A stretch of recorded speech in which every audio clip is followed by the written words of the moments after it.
Now, before we talk to the Treasurer, Josh Frydenberg, we need to tell you about the economic numbers that came out today. Now, in the past quarter, so the past 3 months, it has shown the Australian economy has shrunk. Well, surprise, surprise, in the past 3 months, what were we in? Lockdowns in New South Wales, lockdowns in Victoria, which is why you can see here that the national number is down. However, year on year, we're in front of where we were this time last year, which is really good because remember, we were sort of bouncing out of lockdown last time. So it's an indication that things are going to get better. But you can see New South Wales was absolutely being thumped, that in the 3 months that have just gone, you can see that New South Wales, there you go, was the worst performing state in the country, followed by Victoria. Queensland, they had a surge, essentially dead level in Western Australia, a surge in South Australia, a massive surge in Tasmania, the Northern Territory, and of course, because they don't really make anything, the ACT, apart from lattes for public servants, 1.6% there. Josh Frydenberg is the Treasurer of Australia. Had a chance to talk to him about these numbers and a few other things that matter. We saw contractions in New South Wales, Victoria and the ACT, whereas all the other 5 jurisdictions, states and territories, continued to grow. And that is a good sign for the economy going forward. Now that those lockdowns for Delta have ended, we've actually seen 350,000 jobs come back since the start of September. We've seen retail trade pick up significantly as restrictions have eased. And indeed, in the Black Friday sales just last week, the retailers are saying they saw a 50% increase in spending, more than $5 billion in retail trade sales, which is really positive. And then business investment is really picked up. It's up more than 9% through the year. And we saw a recent capital expenditure survey that showed non-mining business investment intentions the strongest on record, with an expected $100 billion plus being spent on investment this year. So there are some really positive signs. We just have to stay out of lockdown, keep getting the vaccinations rolled out, and I think we can continue to grow as an economy and more people can get into work. Now, the Labor Party, by the way, they attacked you in question time today. They know that this is the central pillar of the reason to vote blue over red, on top of all of the other issues, China, 2030 climate targets, all the rest of it, right?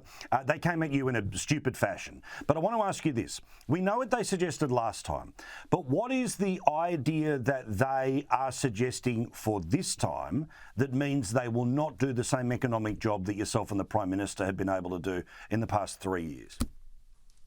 Well, as you know, Paul, they're trying to play a small target, but we know that a leopard doesn't change their spots, and the Labor Party are addicted to higher spending and higher taxes. And we saw that at the last election, $387 billion of higher taxes on your superannuation, on your income, on retirees, on housing, and on family and small businesses. That was what they took to the last election. It's not like their beliefs have changed in the last 3 years. They haven't. They're just trying to strategise a bit differently. And we also know that Jim Chalmers has been proposing to their shadow Expenditure Review Committee a $27 billion hit on family businesses. So given half a chance on the Treasury benches, they will whack Australian families and businesses with high taxes, no two ways about it. But they have come up with 3 policies. They've come up with a national driver's licence. That's Albanese's big idea. You'll be able to drive from Melbourne to Sydney on the one licence, and maybe in the second phase of the program up to Brisbane. They've come up with a second plan, which, as you know, to waste $6 billion of your money on paying people to get the jab who have already had the jab. It just doesn't make sense.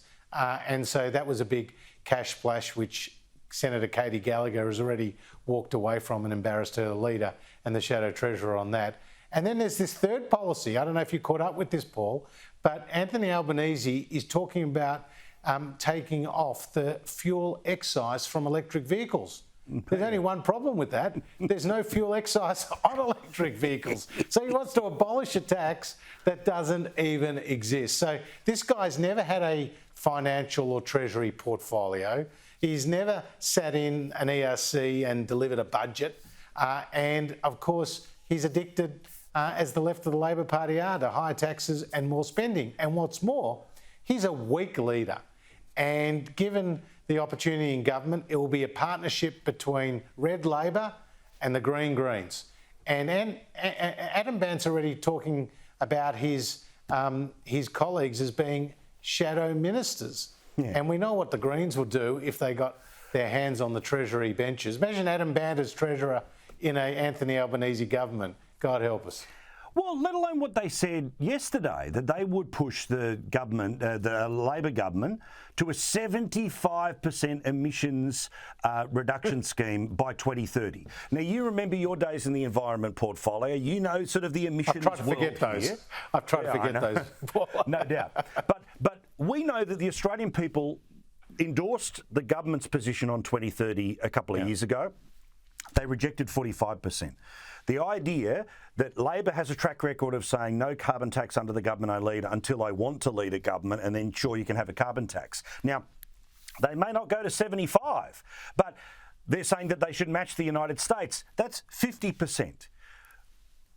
They're saying it up front, but they are so certain of victory. They believe that it is 2019, but with the right outcome, that they are telling us up front what their plan is here. Well, there's a lot of hubris on the other side. I mean, my counterpart, the Shadow Treasurer, Jim Chalmers, did an interview in The Australian the other day where he was talking about who his Treasury Secretary would be in government. I mean, he's already measuring up the curtains. It's quite unbelievable. Do you remember that image before the 2019 election of Bill Shorten? We showed it earlier in the show. Yeah, they were ready to go. They were ready to govern. Well, you know, it's 2019 all over again for these people. They're getting well ahead of themselves. The Australian people will decide who their government is at the next election, and I suspect it will be a close contest. But we do have a very strong economic record to show for. Even after this biggest economic shock, Paul, since the Great Depression, the first pandemic in 100 years, unemployment today is lower than when we came to government, lower than it was under Labor. We're getting on with the job of creating jobs, of lowering taxes, of boosting investment, of steering Australia through this pandemic. The Labor Party, if given half a chance, will wreck the joint.